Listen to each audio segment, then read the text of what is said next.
ఇంత మంచి కోడలు నాకు దొరికినందుకు ఎంతో సంతోషంగా గర్వంగా ఉంది.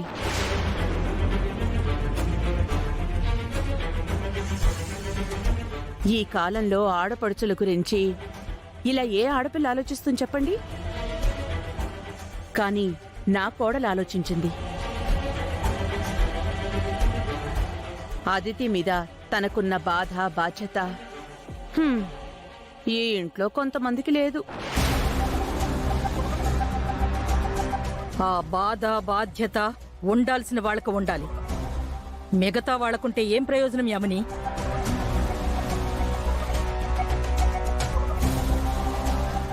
దున్నపోతు మీద వర్షం పడ్డట్టు ఏమీ పట్టనట్టున్నారు. మనం ఏం చెప్పినా వాళ్లకి చెవిటోడు ముందు శంఖం ఊదినట్టే ఉంటుంది. ఎవరు ఎలా ఉన్నా మా కోడలైతే మా గురించి ఆలోచిస్తుందండి.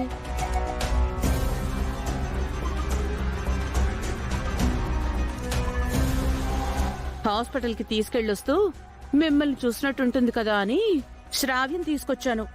మంచి పని చేసావు యామిని. చిన్నపిల్లయినా శ్రావ్య మన 2 కుటుంబాల గురించి ఎంత ఆలోచిస్తుందో అర్థమైంది. ఇక అర్థం చేసుకునే వాళ్ళు అర్థం చేసుకుంటే మరీ మంచిదవుతుంది. నిజానికి శ్రావ్య ఇలా చేయడం నాకేం నచ్చలేదండి. మా ఇంట్లో చెప్తే బాగోదని ఈ ఇంటికి తీసుకొచ్చి చెప్తున్నాను.